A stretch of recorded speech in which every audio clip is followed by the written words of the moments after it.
Hey guys, this is Regina, and welcome to my YouTube channel, and this is my very first YouTube video.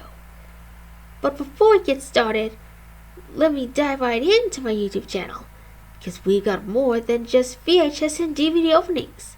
But before we get into the VHS and DVD openings, allow me to introduce myself. My name is Regina. I'm a multi-international, Pan-American, British, Irish, Swedish, Canadian actress, manager, writer, director, producer, animator, cartoonist, painter, author, composer, singer, songwriter, musician, also known as the multi-instrumentalist, and I'm a dancer too. I currently perform all around the world with my barbershop quartet, the Animaniacs. That's the name of the Pan-American musical collective name for a fictional musical comedy group and entertainment and merchandising media franchise, co-produced and distributed by Warner Brothers, the second after Looney Tunes. But before we dive right into the Animaniacs, let's take a look back at the history of Looney Tunes. This legendary cartoon series and its wide collection of eccentric characters have been amusing audiences since April 19, 1930. That day marked the debut of Warner Brothers' theatrical cartoon short, Sinking in the Bathtub. This black and white comedy was centered on the character Bosko, the tall king kid, and he was Looney Tunes' first main character. He absolutely nicknamed for his starring role in the first animated cartoon that featured a pre-recorded soundtrack that was not released by Disney, and that feature came complete with its synchronized speech and dancing. Unfortunately, this cartoon also marked the beginning of Looney Tunes' use of ethnic and racial stereotypes in its animations. By 1933, Bosko and his friends were no longer part of the Looney Tunes family due to a copyright dispute. This pivotal event led to the introduction of new characters, including the series' first major star, Porky Pig. Porky Pig made its debut in Warner Brothers' 1935 Merrie Melodies cartoon, I Haven't Got a Hat. Within a few years, Looney Tunes introduced its signature theme, the Merry-Go-Round Broke Down, along with the Merrie Melodies theme, Merrily We Roll Along, and Porky Pig's signature catchphrase, "It's that's all, folks." But it's not over yet.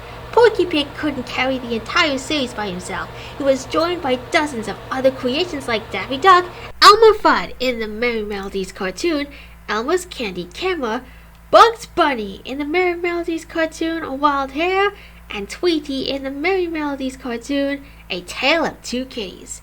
Bugs Bunny initially starred in the color Merrie Melodies shorts, following the success of 1940's Wild Hare. Bugs Bunny made his official debut as a cast member in 1944 in the Looney Tunes cartoon, Buckaroo Bugs. While Warner was caught in a bitter rivalry with Disney, the production house made several technical advancements in the years that followed. One such innovation was the incorporation of color in 1942 with the cartoon, The Hepcat. The final black and white Looney Tunes cartoon was Friz and Buddy in 1943, directed by Frank Tashlin. The inspiration for the changeover was Warner's decision to re-release only the colored cartoons in the Blue Ribbon classics of Merrie Melodies. Bugs Bunny made a cameo appearance in 1942 with the Tex Avery Bob Clampett cartoon, Crazy Cruise, and also at the end of the Frank Tashlin 1943 cartoon, Porky Pig's Feet, which marked Bugs Bunny's only official appearance in a black and white Looney Tunes cartoon. And afterwards, Leon Schlesinger sold his interest in the cartoon studio in 1944 to Warner Brothers and went into retirement, and then he died 5 years later. And more popular Looney Tunes characters were created, most of which first appeared in Merrie Melodies cartoons, such as Pepe Le Pew, Sylvester, Yosemite Sam, Foghorn Leghorn, Marvin the Martian, Wile E. Coyote the Roadrunner, Granny, Speedy Gonzales, and the Tasmanian Devil. It was during this era that the series won 5 Academy Awards. Tweety Pie for Tweety, for Sentimental Reasons for Pepe Le Pew, the Speedy Gonzales cartoon from 1955, Birds Anonymous for Sylvester and Tweety, and 99 Bugs for Bugs Bunny and Yosemite Sam. During the mid to late 1960s, the cartoons were produced by former Warner Brothers cartoon employees David DePatie and Friz Freleng, and later Format Productions and Warner Brothers 7 Arts, after Warner Brothers shut down their animation studio. The shorts from this era can be identified their different title sequence, featuring stylized limited animation and graphics on a black background, and a new arrangement by William Lava of the merry-go-round broke down, which had been first used in the 1963 experimental short Now I Hear This, directed by Chuck Jones. In 1967, Warner Bros. 7 Arts commissioned an animation studio in South Korea to redraw 79 black and white Looney Tunes cartoons produced from 1935 to 1943 in color, which were syndicated to television stations from the late 1960s to the early 1990s. The original Looney Tunes theatrical cartoons ran from 1930's Sinkin' in the Bathtub to 1969's Engine Trouble, directed by Robert McKimson. By the 1950s, the shorts transitioned to syndicated television. However, they were heavily edited to remove scenes of dramatic violence, alcohol, smoking, and racial caricatures to make them safe for children of all ages. From 1960 onward, Looney Tunes appeared in the anthology compilation The Bugs Bunny Show, which was later renamed The Bugs Bunny and Tweety Show. Meanwhile, the cartoons faded away before they eventually made sporadic returns to promote unrelated feature films created by the company. But, unfortunately, the Animaniacs franchise began as a series of North American comic books that were originally published since April 11, 1938 as Animaniacs, focusing on the Warner Brothers Yakko and Wakko and their sister Dot as main characters, until 12 years later in 1950, when the Animaniacs joined their antagonist Pinky and the Brain, two lab mice whose plot and attempt to take over the world. During the golden age of animation and in the television era in 1954, original Animaniacs composer Richard Stone Sr. composed two of his own theme songs. The most popular hit Animaniacs theme song, which won an Emmy Award for Best Song in the year 1972, with Charles Ruger, who was born in the 1900s and died in 2008. Charles Ruger wrote the lyrics to the Animaniacs theme song as well as Pinky and the Brain's theme. And for those of you who like Animaniacs, most of us know about the history of Ben Powell and his family, but do you know how do they look like? Have you ever seen the place where the Chief Scout was born? Here's an old English mathematician named Baden Powell. He was an English mathematician and he held the surveillance chair of geometry at the University of Oxford from 1827 to 1860. Baden Powell was a prominent liberal theologian who brought forward ideas about evolution. And now for me, Baden Powell married 3 times and had 14 children in total. His widow changed the last name of surviving children of his 3rd marriage to Baden Powell. Baden Powell's first marriage on July 21st, 1821 to Eliza Rivas, who died on March 13, 1836, was childless. His second marriage on September 27, 1837 to Charlotte Pope, who died on October 14, 1844, produced 1 son and 3 daughters: Charlotte Elizabeth Powell, Baden Henry Powell, Louisiane Powell, and Laisha Mary Powell.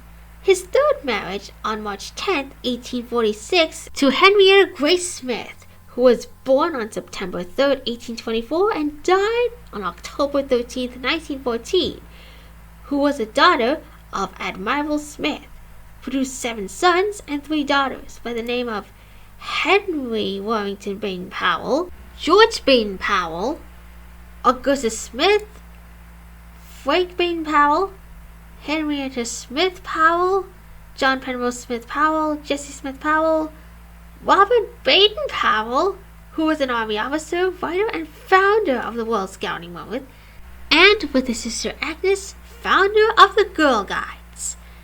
There was Agnes Smith Baden Powell, who was also a founder of the Girl Guides, along with Baden Fletcher Smith Baden Powell, who was also an Army officer, aviator, and president of the Royal Aeronautical Society. Shortly after Powell's death in 1860, his wife renamed the remaining children of his 3rd marriage Baden Powell. The name was eventually legally changed by royal license on April 30th, 1902. Baden Henry Powell is often also referred to as Baden Henry Baden Powell, and was using this name by the 1891 census. And now, a new generation of the Baden Powell family. Now let's pretend I'm Regina Baden Powell the first. I was born in Toronto to my father, Aaron Baden Powell, and my mother, Abby Baden Powell. And my daughter was Anna Baden Powell, who was nicknamed Nanny. My father, Aaron, was a minor composer and experienced teacher. He married Abby in Toronto.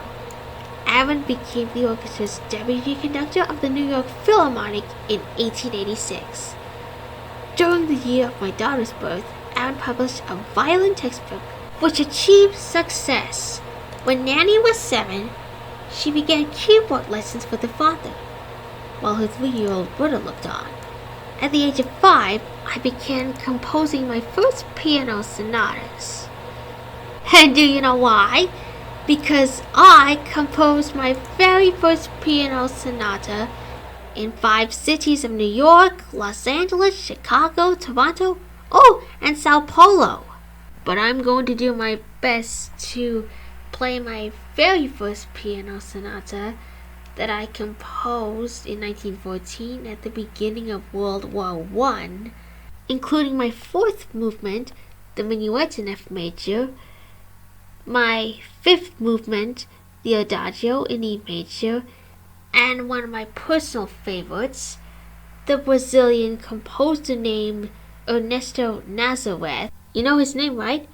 Ernesto Nazareth was a Brazilian composer and pianist especially noted for his creative mexiques and show compositions, influenced by a diverse set of dance rhythms, including the polka, the habanera, and the lundu. He combined these elements with his classical training to create compositions that he called Brazilian tangos, the Mexiques one, right? Ernesto Nazareth's piano repertoire is now part of the teaching programs of both classical and popular styles, as Ernesto Nazareth once served at the boundary between these two worlds. Ernesto Nazareth was noted for creatively combining diverse influences into his music, but not only of Brazilian music, but also from the music of Europe, Africa, and ragtime. Kind of like Scott Joplin, the king of ragtime. And Ernesto Nazareth composed many of his works that remain part of the repertoire today. He composed 88 Brazilian tangos, 41 waltzes, 28 polkas, and numerous summer galops, quadrilles, oh man, I mispronounced it, foxtrots, romances, and other types of scores, totaling 211 complete compositions and including one of my favorite Brazilian tangos, Ernesto Nazareth's Odeon. Odeon, that's the name of the piece that refers to the Odeon Cinema in Rio de Janeiro. That's the name of the movie theater where Ernesto Nazareth worked in the early 1900s. And that is dedicated to the distinguished company of Zambella and Company, the owners of the Odeon Cinema. And Ernesto Nazareth often performed in the cinema's waiting area and became one of its main attractions, with many visitors coming specifically to hear him play.